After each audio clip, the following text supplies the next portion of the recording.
to Tales from the Pit, episode number 8. And this is probably the real number 8. So thank you for tuning in. I had my Omni camp over the weekend, and the Omni camp for one was fantastic. I will absolutely do more one-on-ones. I did not think I was going to enjoy that, but I really did. Omni camp one-on-one was fun. So thank you for participating. Let me pull out the chat room really fast because I haven't seen that yet. So let me get a chat room up so that we can at least chat with one another, and we'll go from there. And let's see, chat room is here.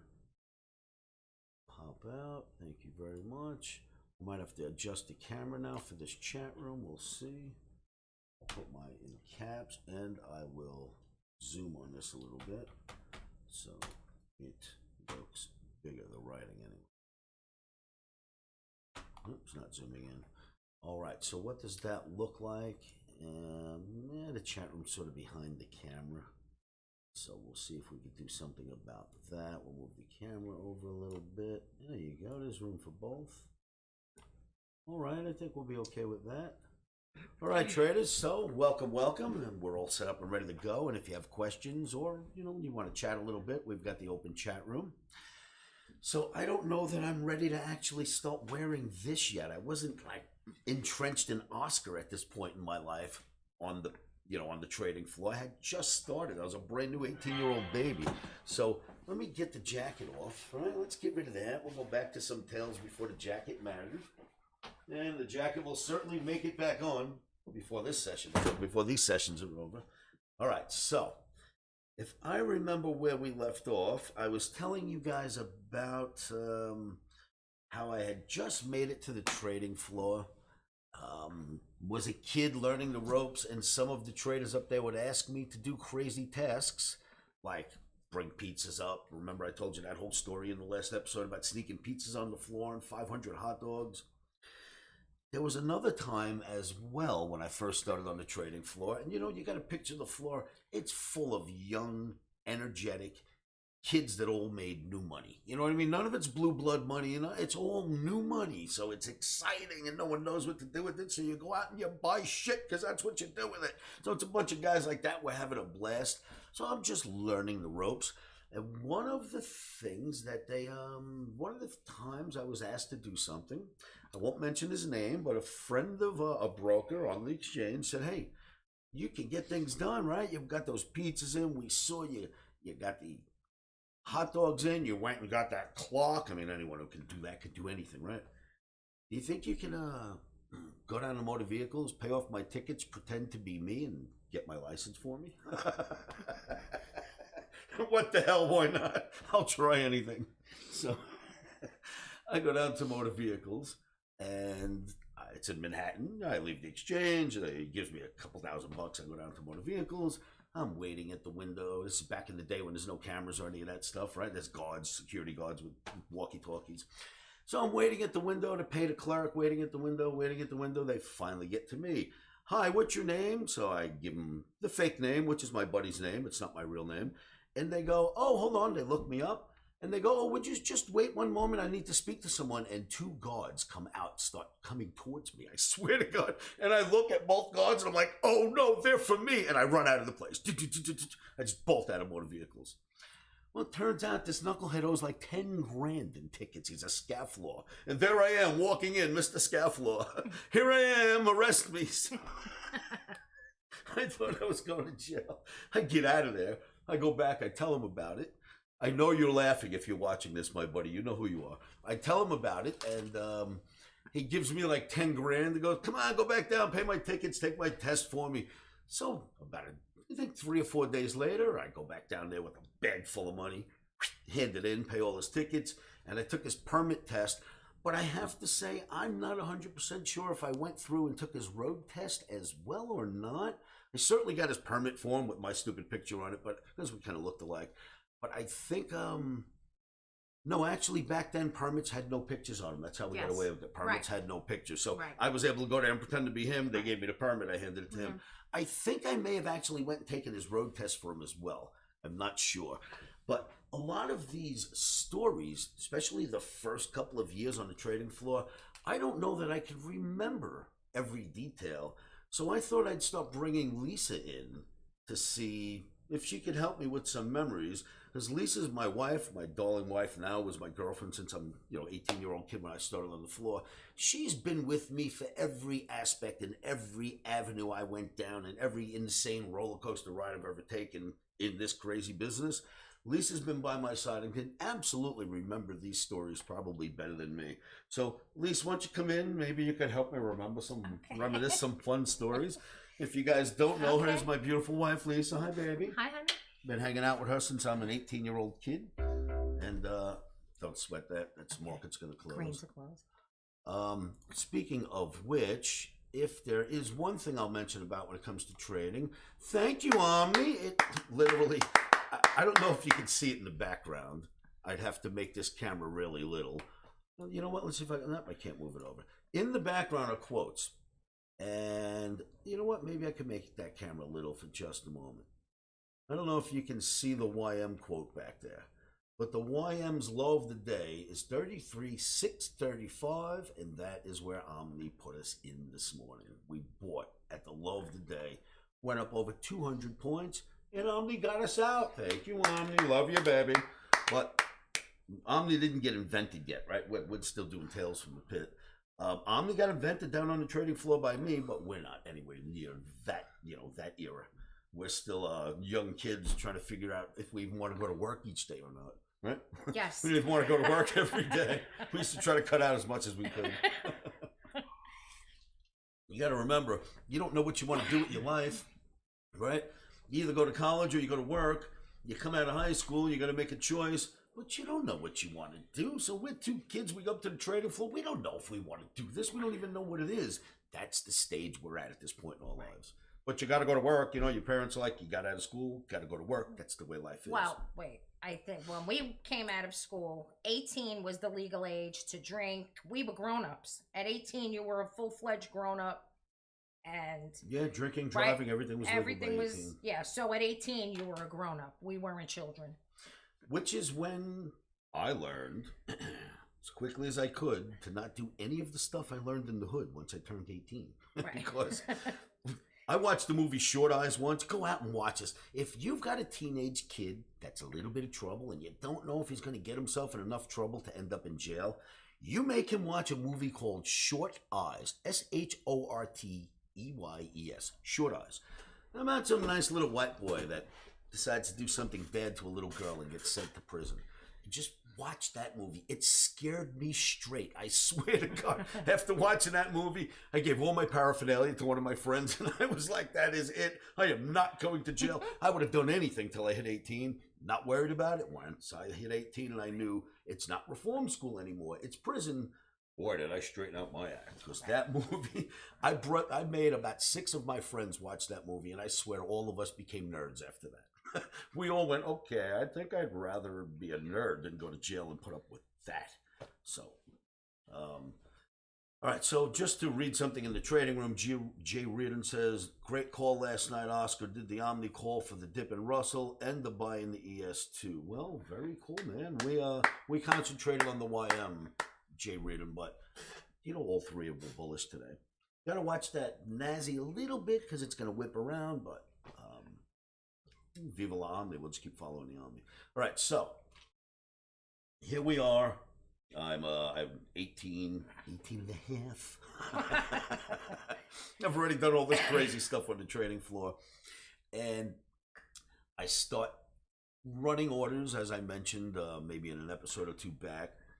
And I start working in the gold booth for Dominic Orsiello. DFA was his badge, who turned out to be my dear mentor. Rest your soul, buddy. He taught me so much about this business. He taught me how to stand there and watch other people who are stealing money, and he showed me how to take the orders, make the customers happy, and make commissions instead, and everybody is happy, and the regulators can't do anything about it. That was the training I got. Many people learned how to use the gray area, if you will, on the trading floor to make money in a way that any other place on the planet would get you arrested, but the trading floor is a gray area, and certain rules don't apply on the trading floor that apply in the rest of the world. However, if that's how you make your money, you never learn how to trade. You never learn to be a trader. So, lots of times I used to watch these cats that they would think the only way to make money is to clip the corners off and steal a little bit from your customers, if you will. And I used to say, no, no, no. You can take a 2-lot trade and turn it into 6 to 8 lots of brokerage. Just like that. Everybody makes money, including the company, and we're happy. Stuff Dominic used to teach me that maybe we'll get into as I start discussing how I became a ring clerk and phone clerk and ring clerk and a broker. As I work my way up into those stages, I'll be more than happy to explain all of it to you. But one of the things I will say is Omni, Oscar's Market Navigational Indicator, it came from me personally. I created it from all the painstakingly insane amount of hours I put in on the trading floor and off the trading floor, going over what we thought were indicators. We didn't know if they were real or not when they were getting invented, going over trading systems, going over charts painstakingly over and over and over. And eventually, the Omni came out of that. And the Omni is pretty rock solid. And there's a reason for that. And I want to show you something and explain one of my reasons why it appears that the analysis that I do never gets tripped up by algorithms. You know what I mean? It's right in tune with Wall Street's algorithms and the insane hedging that they do on Wall Street that makes it look so difficult to figure out. Are they long or are they short, or did they hedge, or is it options? When they buy, do they really want the market to go down? All that stuff. Well, all that stuff you have to see on a chart first, right? It all started somewhere. I'm going to go grab something. I'll leave you with Lisa for a moment. And I think I can maybe give you a nice explanation of why the Omni is so powerful and why it works all these years later, from the 80s all the way to 2023. And the Omni bought the absolute low today in the YM for all of my Omniacs. At the same time, they all purchased. They all got the signal. Whoever wanted to take it got in. Let me show you why Omni still works today. Lisa, I'll leave you with them for a moment. Okay. So let's see. Well, we weren't married, so we used to commute together in the morning, and we would go up to the floor together. Sometimes we'd have lunch, and we always commuted on the way home. And we used to, every day for 4 years, we used to walk to Battery Park, and we'd wait for the 4:20 boat, and 4 straight years, he used to lift me over the fence because I couldn't climb it, up until we got married. And we had such a blast working on the floor together. It was such a fun time. And, I used to sit and watch him, and I knew he was the perfect guy for this kind of a job.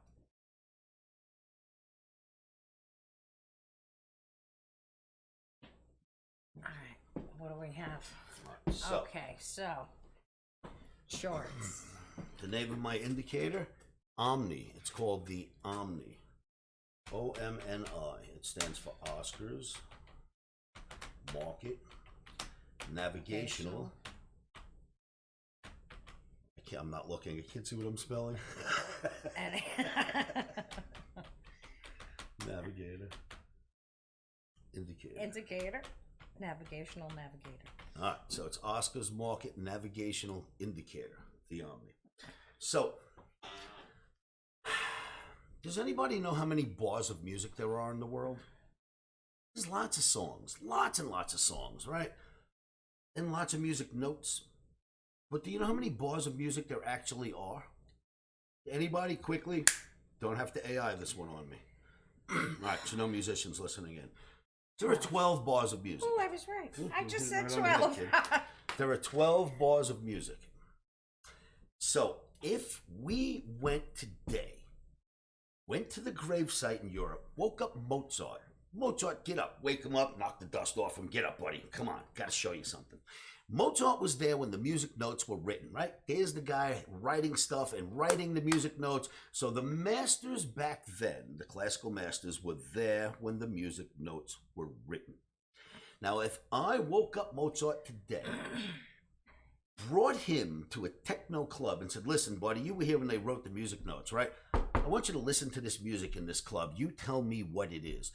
Mozart's going to walk into that techno club and listen to beep, bop, bop, bop, bop, for about 30 seconds and go, oh, I got it. They took the F sharp and put it with the F flat, with the A flat, and he's going to know exactly what it is they did. So they're using electronics and they're using synthesizers. It's not going to fool Mozart. You know why? Because it all comes from the 12 bars of music to begin with. No matter how you expand on that, it all comes back to the 12 bars. If you know the 12 bars, all the stuff that gets invented from the 12 bars is not confusing to you. So Mozart would know that music. Well, this, if you've never seen one before, is called a point and figure chart. This is something that you hold by hand and you update with X's and O's depending upon which way the market goes. There was no other charting that made any sense but this. There are things called candlesticks, but we'll just leave those useless things off to the side. When you're using a chart, the formation, the foundation, the rudiments, if you will, of technical analysis came from this. I started on the trading floor with this. There were no computers. There was no other way to do it but with a pencil and chart paper. And I tell you right now, I don't care what algorithm gets written from it. I don't care how they flip it and they turn it into buys or hedging. I don't care what they do. It never seems foreign to me. It doesn't fool me. It doesn't fool my Omni because we were here when they wrote the 12 music notes of analysis. I was here for all of it. It doesn't fool me, and the Omni cranks today for that very reason. It started when charting got a little bit popular and has been working with it ever since, and I've been there literally to help write the music notes of technical analysis, and algorithms do not scare me. I show them to you on videos all the time. Look, the algorithm's going to come in right here, and how many times do we catch that dead right? So it's not confusing. The jargon that they use on Wall Street is to confuse you, and especially once you hear algorithm mixed with AI, oh dear Lord, they're going to kill us now. It's nonsense. It's this a little fancier. That's all it is. It's market movement recorded and someone trying to figure out what the past movement means going forward. None of that has changed. Anyhow, as you were saying, Lisa? Oh, no, I said that we used to meet together, and then when you started your technical analysis service, I used to sit in the cafeteria with you, and I would handwrite it, and you used to give that out. Remember that? Oh, yeah. Do we have any of that? I have all kinds of stuff like that. We'll have to show that. So, you know what? Because everything's upstairs, maybe in our next stream upstairs. We'll go upstairs and we'll stream from upstairs and just show them the museum instead of me running up and down. Yeah, we have our badges and when you were a clerk and mine. And so Bizad said, Oscar, how can I learn that? Simple. Go to we're in caps, right? Just go to omnibootcamp.com. Fill out your questionnaire. Tell me about yourself, and I'll contact you and let you, we'll go from there. So go to omnibootcamp.com. I just put it in the chat room. Again, the questionnaire is so that you can tell me about yourself, and I can figure out who you are before we even get on the phone, and I can help you from there. So try that. We'll see what happens. Now, was Metastock created yet? Metastock was just getting invented, but it wasn't anything that you can kind of use yet. The first version of it had it had 8 discs that you had to flip back and forth just to make it run. But some programs were starting to come out that would allow this to end up on computers. Now, Lisa's my witness. I was a computer nerd since I was a young teenager. One of the first weekends me and Lisa ever hung out, I had her writing computer code for me. How old were we, Lisa? 18. 18 years old. So how romantic is this? Hi, would you like to go on a date? Great. There's a typewriter. Could you type some code for me? Because I was a typist. But you got to remember, I typed fast. There was no code. There was no computing. Right. You had to invent this crap. It was all being invented at the time, I also met you from the ferry in St. George. I would meet you at the St. George campus of college. I'm just answering that in chat. And I used to come in your classroom. right from work. We used to, Right. Yeah, that's right. You used to come. You would come get me at the ferry, and then I'd come over to your classroom. I was taking COBOL programming in college, the College of Staten Island. And COBOL programming is a computer language that uses a lot of logic. If then, if this happens, then do this. Once that happens, move to that, else do this. It was language like that. But you had to type it on a typewriter, which punched holes in these green cards. Well, there were lots of colors, but the ones that were green. And it literally punched a bunch of holes. Then you took your program, which was a stack of little cards, little index cards, and you put them in a reader, and it read through. And once it read all your cards, your program lights up on the computer screen, and it starts working. If you don't have a bug. So a bug is when you write a computer program, and then you wrote a little piece of code that's not working properly, so the program stops. So you go through all the code painstakingly and try to figure out, did you get a comma in the wrong spot? Did you not close quotes? Did you say if then when you should have said something different?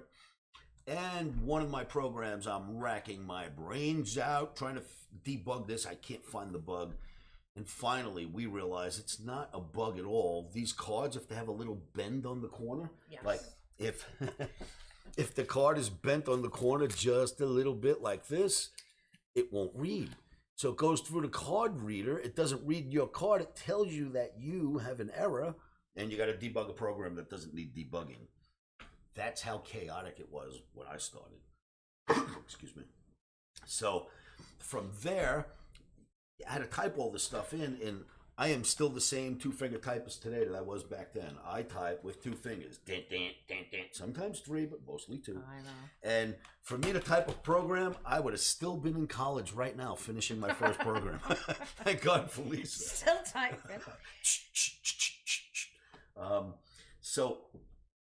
And when I type, I have to look down at the typewriter. I can't look up. Speaking of typewriters, you know, I didn't mention this little foray while I was in Egbert. Remember the school I told you, junior high school, where Mr. Raffone, thank God for him, would tell me put my hands behind my back and beat me up instead of calling my father, who would beat me a lot worse than that would be, right? So here's one of the things that happens in that same school. All of that stuff I told you about in that other video, that all happened between 7th, 8th, and 9th grade. So here I am in the 8th grade. Just going to revert back for a moment, junior high school. That same teacher, Mr. Raffone, he was the principal at the time, or vice principal. You know, he's trying to not get me arrested. He's trying to not let my father find out. He's moving me from job to job, beating me up every time he needs to stop me from getting in trouble. And it's 3rd period typing class, and I do not like typing. I am not going to be a secretary. I am never going to learn to do this, even though I used Mavis Beacon teaches typing and all that good stuff. I don't like to feel like a secretary. I like typing with 2 fingers. You don't like it? Don't ask me to type for you, right? I'm like that. So we go into the typing class, Mrs. Brodsky. Now, these typewriters, even though there were electric typewriters at the time, these were still the older ones where you hit the key and it comes up. So one of the things that we used to do is take keys off and move them around, pop the K off, the K off, put it where the L belongs. You know, we'd wreck keyboards so when the next kids came in, they got everything wrong. So, and the other thing that we would do sometimes is we would unscrew the bolts underneath the typewriter so that you can move it. All right, so I come into the typing class, and it's one of the days where I promise you, God's honest truth, I did not mess with the keys. I didn't pluck any keys off. I didn't rearrange them. I was being a good boy that day. Unbelievable. I swear. So I was being a good boy. So anyway, I walk into the typing class. I'm sitting down. I'm not touching anything. I'm trying to do the stupid typing Mrs. Brodsky wants from us. And she looks over to me and goes, "All the keys are missing off that keyboard, Mr. Carboni. You did it, didn't you?" Because I'm a bit of a troublemaker, so it must have been me. You? And I went, "Are you kidding me? Why would you blame me today of all days? I didn't do anything." And I grabbed my typewriter, which should be bolted to the desk, and I go to just like using rage, when you get mad, I just wanted to lift the typewriter and make the whole desk come up. I went to lift the typewriter while the knucklehead kids, the class before me, undid all 4 bolts, and it went right over my head and out the classroom window, down 3 stories into the parking lot. I swear to God, typewriter right over my head. Which smashed out the window. Oh my God. Everybody gets up and runs to see if we killed somebody. Thank God it didn't hit anything. It landed in the bushes, I think. But yeah, that typewriter went right out the window. And I just remember the look on Mr. Raffone's face that morning. When he called me to the office, and he's like, "What did you do to the typewriter?" He believed my story. He knew I didn't lie. I'm not a liar. I never lie about anything. So you'll never catch me to lie, kids. I might mistake something by accident, but never on purpose. Anyway, so I just wanted to revert back. It's one of the silly stories about typing, because till this day I am stuck. Slave to typing, which I hate doing, and that was one of my first typing stories. So yeah, I used to take Mavis Beach. I took Mavis. I used to use Mavis Beacon teaches typing. Right. You know, where the bugs come at your windshield, you got to type faster, and I can actually type like that. But I don't know. I'm just one of those guys where men are men and they're not supposed to be women. That's just my mentality. You know what I'm saying? I can't get my fingers to do it. And I always say to you, what did that poor keyboard do to you? The way you bang on it so hard. Bang, bang. All right. So, first week on the trading floor, I mentioned all that crazy stuff, but that didn't all happen in the first week. That was all in the first couple of months, probably. Right. Me, you know, the typewriter. I mean, the clock on the trading floor, the pizzas, the hot dogs, me going for someone's road test. All that stuff happened like over the first few months as I was proving myself. In fact, here's a quick story. I can remember this. I was on the trading floor. It must have been 3 weeks deep, and options opened. Remember when options hit the floor? That was silver options. Silver and gold. It started in gold. No. Yeah? It started gold options. So gold options started, and nobody knew what to do, how to do it, why to do it, or what we're supposed to do, because we all have futures operations and futures pits. Now I'm new on the floor, so I don't know about either of them. It ain't gonna matter to me. And they open up the options ring, and Dominic says, "All right, I got an options booth. I want you to go over there and man it with Al. Someone who turned out to be a great friend of mine after the time." So, you know, I won't out his last name, but Al, you know who this is, because you'll hear the story. So me and Al are in the gold options booth, and gold options are brand spanking new. It's the first week they've ever traded, and we don't really know what to do, but you're going to answer the phone like you would any other order, take the order, bring it to the broker. Someone's going to figure out how to make these options work. So in the booth, Al's put in charge, because I'm a brand new kid. Al's been there for a little while. And me, I don't like to not do stuff. Yeah, he's in charge and I'm supposed to listen, but it's not my way. You put me at a job and I am going to just take control of that job.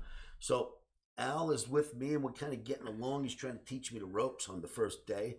He comes in a little late the second day, and I've already got the whole booth rearranged. I've got envelopes on the wall written. Open orders go here, GTCs get put here, unfilled orders go here, filled orders go here, reports go there. I got the booth all set up. And he walks in and he goes, "What's all this crap on the walls?" And I said, "Well, I figured I'd make everything a little, make it a little easier to work here." And he goes, "I don't like any of this stuff." And 30 seconds later, him and I are in a fist fight, in headlocks, beating each other up in the booth. Me and my buddy Al, who in the end, me and him became great friends, and his brother and we'll love each other. But yeah, one of my first weeks on the floor, there I am, got someone in the headlock. Poof, poof, poof. So Dominic walks in the booth. He goes, "What's going on? You, Carboni, come with me." He took me back out of there, put me back behind him, working as a ring clerk. So there's so many great stories where this is going to lead, and with Lisa's help, I promise I won't forget any of it. So make sure you guys tune in just about every day, unless something happens like Omni Camp and I can't make it. We will do these just about every day, and I will take you through this insane roller coaster life that I've led, which literally will bring you to trading pits all over the world, not just in this country, but I've been to trading pits all over the world, and just, it's vast and it's fun, and it will be educational as well. So make sure you're tuning in every day at 2 p.m. Eastern for Tales from the Pit. Right, you almost said crypt, right? I was thinking the same thing. We need a little crypt with some haunted stuff we can start selling. Anyway, if you have any, there you go, Tales from the Crypt. Oh wait, where's the camera? What ended with The clock, did you bring it back the next day? No, No. Sean, no. No. No one can ever know that clock left the floor, how it left the floor, why, or what it did once it left the floor. All right. Be cool, kids. Our time is up. We will see you. Is today Thursday or Friday? Thursday. We will see you tomorrow at 2. Bye, everybody. Thank you for tuning in. Same bat time, same bat channel tomorrow at 2. And the stories will get better. Yeah, they will. There's so many.